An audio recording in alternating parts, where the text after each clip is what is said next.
Let's talk today about how to create irresistible chemistry between characters. That is ultimately the reason that we read, is to watch the interaction between characters, to be able to experience the emotions that they're experiencing. And the way that they create that is by the chemistry that the characters share. You have a story to tell, but you don't know where to start. Let me show you how to free your story.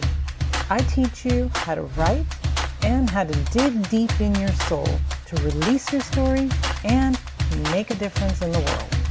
Welcome to the Julie Amante channel. If we're just meeting, I am Julie Amante and I'm a women's fiction author, and also here on Fridays to give you some writing tips. So today let's talk about that chemistry that we enjoy reading in books. I know that when I pick up a book and we have characters on the stage, right? Whether it's a romance or whether it's a different type of book. And that's one thing that I do want to say is that the chemistry doesn't always have to be romantic, right? So that's typically what we think about. We think about romantic relationships, right? And so there's either that physical attraction or that sexual attraction. And we, and that's what we think of when we think of chemistry between people. But really, it's any time that a couple of characters are on the page together. What is the chemistry between them? And so going back, right, back when I was, high school and college, right? So I was a non-science major, so I didn't have to take very many chemistry classes, but I did have to take just the basic chemistry class. And one of the things that I remember learning is that we have to be really careful, right? The type of chemicals that we mix together. So some chemicals mix well together and they create new substances, and some chemicals will not work well together. In fact, they could be explosive, right? And so when we have characters interacting in a novel, right, in a story, it's the same thing, right? So some characters, the energy between them will be so we could feel the energy between them, and the energy could be a variety of things that I'll talk about, but we can feel that, right? We can feel the connection between the characters. And then there are other characters that are the opposite, and this is in real life as well, right? I'm sure there are people that you know that should not be in the same room together, right? Because the energy between them, the chemistry between them just does not mix for some reason. So we're going to talk about that today. So first of all, let's talk about how do we show that chemistry on a page, right? So as a writer, how do we show the chemistry, the energy that these two people have for each other? We do it in a variety of ways, right? So it could be something like in a romantic relationship where two people that are attracted to each other. We might notice the way that one looks at the other one from across the room, right? So somebody might walk into the room, or it might be some kind of meeting or party or something, and the way that they glance at each other, the way that they make eye contact, that shows us that there's some kind of attraction there, there's some kind of feeling, right? Some kind of chemistry between the two people. So that's one way. Of course, it could be a romantic way, but it could be a different way as well. So friends, right? Also have chemistry, especially if they like each other and they are friends and there's something between them, some kind of energy that they're sharing. And how do we show that? Well, again, depends on how close they are, right? If they've been lifelong friends, they might actually be able to finish each other's sentences. They might share internal jokes. So somebody might say something and they might look at each other and kind of smirk or just knowingly glance at each other. And it shows that they have a history together, that they have that chemistry that they share, those feelings for each other, and that sort of inside inside little secrets that they might have. Also, friends and close, like romantic relationships, people will do things for each other, right? They might protect each other. Like somebody may just walk in front of someone else, and that could be for a child as well, right? So we want to show that love that the parent has, and obviously the deep connection that they have. And parents and children don't always have that, right? They don't always have, they might have an opposite chemistry where they actually don't get along very well and they're always clashing, which is a different, you would show something different, of course.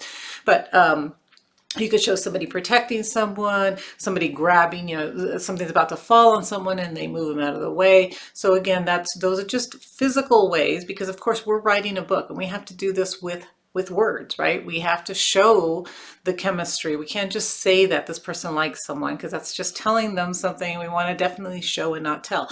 So we want to think of ways that we can create situations where we're showing that caring, that love that the person has for the other person, or the opposite, right? If there's anger, if there's annoyance, if there's any kind of negative energy between the two people, then again, you want to have ways of showing that. Now, sometimes we have chemistry with people that we actually are not close to, right? That we don't really know, but for some reason we make a connection with them, right? We go somewhere, we start a new job, and we meet somebody for the first time, and we notice that there is some kind of positive energy, some kind of connection between us.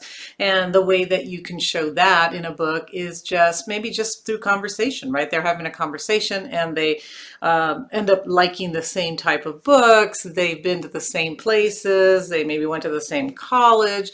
So think of ways that as they're getting to know each other, they start making these connections, right? It's like, oh wow, and you start seeing that the characters really do have this sort of positive energy for each other, this chemistry, that they're going to probably build a friendship, or they're going to get along because of things that they share or the interactions that they have with each other. I've read books where somebody just meets, but you could tell that they like each other, right, by the conversation, sort of the witty dialogue they're having with each other.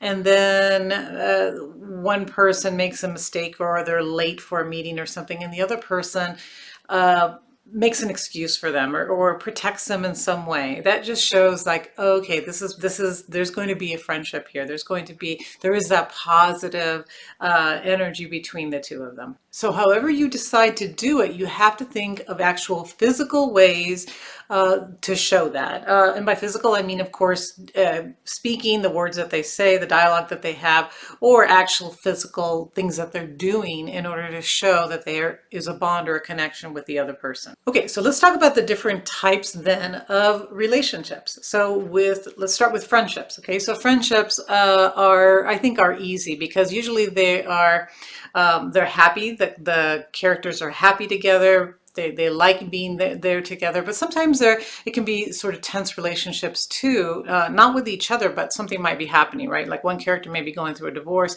calls her best friend, and you can show the chemistry that the friend and the character have together by that interaction that they're going to have, right? So how does that one character console the other person? So friends will do certain things physically, right? They'll touch each other's hands.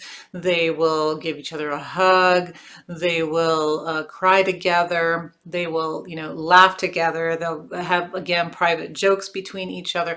All of these things that the friends do together will show the chemistry that they have. Okay, then we have the romantic relationships. I think that this is, again, the one we think about when we think of chemistry, right? So we think about how these two people first start to fall in love, and then how the relationship develops. So if you've read romances, if you've read any kind of book where there is a romantic relationship, you will notice certain things. So first, at the beginning, they have those glances together. They might be a little bit nervous, or they might act a little awkward around each other, because especially if you read some of the YAs, right? They're a little awkward around each other because they don't really know what to do. They like the other person, they feel that chemistry for the other person, but they don't really know what to do. So having nervousness, sweaty palms, upset stomach, or just excitement, right? They could be very excited, and again, that awkwardness, maybe because they are so excited, they might trip over themselves. They might do certain things, and it doesn't even have to be YA. Adults can do the same thing. So there might be some of those physical showing their physical reactions in order to show how they feel for each other. And then, in sexier type romances, there would be maybe something else, just words that they would say to each other, compliments that they would give each other. kind of sexual innuendos that they would have. And again, there might be some at the beginning, just very kind of gentle touching on arm, touching an arm, touching a hand, or lower back, something like that, where the person will slowly get closer to the one that they have feelings for. So that's how you're going to show sort of that attraction at the beginning of a romantic relationship. And I really enjoy writing those type of scenes because it's not like the full-blown sexual scene.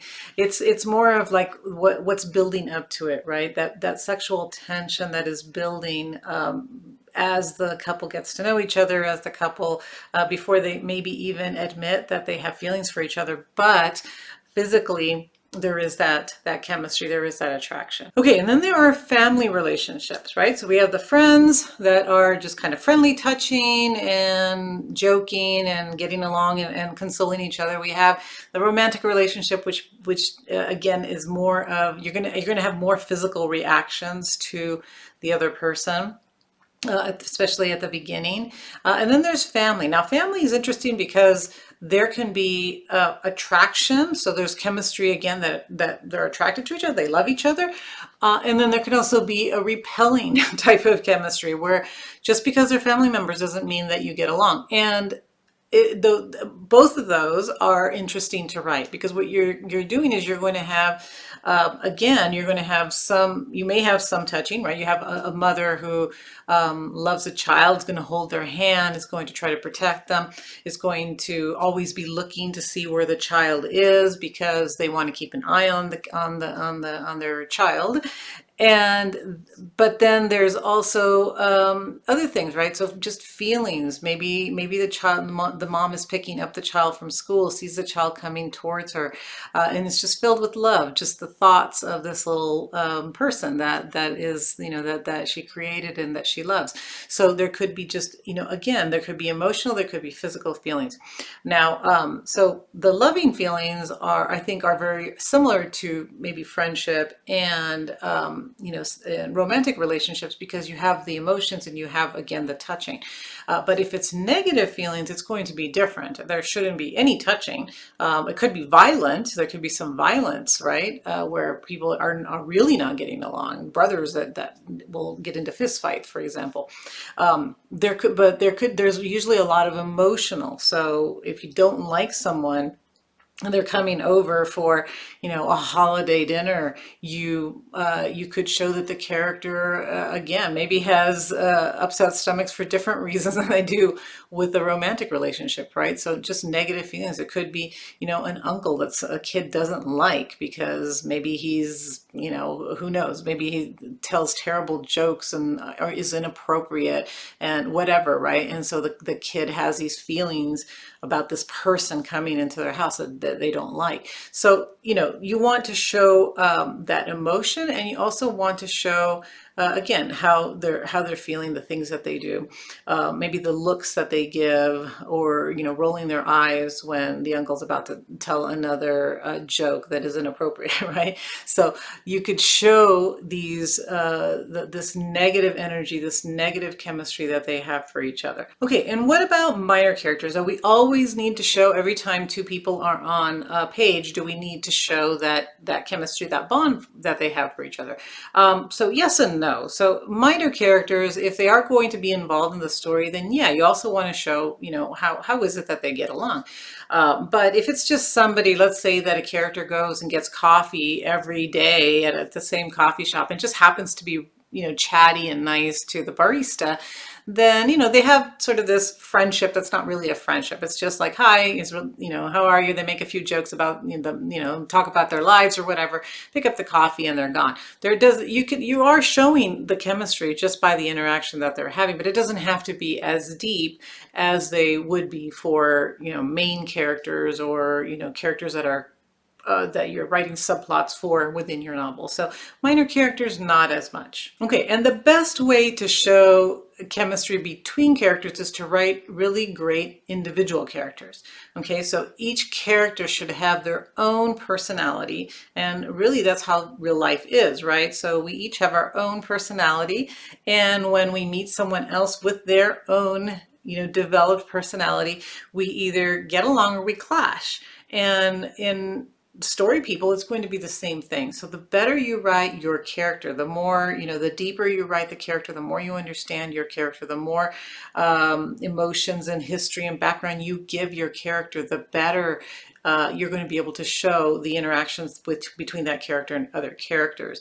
And when you think of, you think of movies like, the classic Thelma and Louise, right? Each one of those characters, the reason that they had such chemistry together, the reason that they got along so well was because each one had their own very distinct background, history, and personality, right? So where one is really trying to almost protect, well, definitely protect the younger, more innocent person, right? So why does she want to do that? Because of her own history and her own background. So they get along and they create this bond because of who they are individually. So if you write your individual character, it's going to be stronger. Another movie that nobody has ever really seen, I think. No, I think that you might have seen it. It's called Before Sunrise. It's one of my favorite movies because they're two young characters that meet in Europe, and the entire movie is them just talking and getting to know each other. So he's from the United States. I forget where she's from. She's from, I think, an Eastern European country, but I cannot remember where she's from. But they meet on a train. They have some chemistry. It's, well, what I was saying before. They glance at each other. They look at each other. They have some chemistry. They start to talk. They get off of this bus or train or wherever they are together, and they spend the whole day talking to each other. And you can tell by the dialogue, you can tell by the looks that they give each other, you can tell by the touching that is, again, very, in fact, he goes to touch her a few times and put his arm around her, and then he pulls back. So you can see that nervousness. You can see that he wants to touch her. He feels this connection for her, and he doesn't kind of dare to do it at first. So, again, you see all those physical, and it's a movie, so you can't really see the emotion except on their faces. But, you can feel that connection between the characters, and that's what you want to do. So the way to create then this great chemistry is to write amazing individual characters, put them together, and then watch the sparks ignite. I hope this has given you something to think about, that you are excited now to go back and try to add this chemistry to your characters if you don't already have that there. And if this has been helpful, again, please hit the like and the share button and come back next Friday for my next writing tip.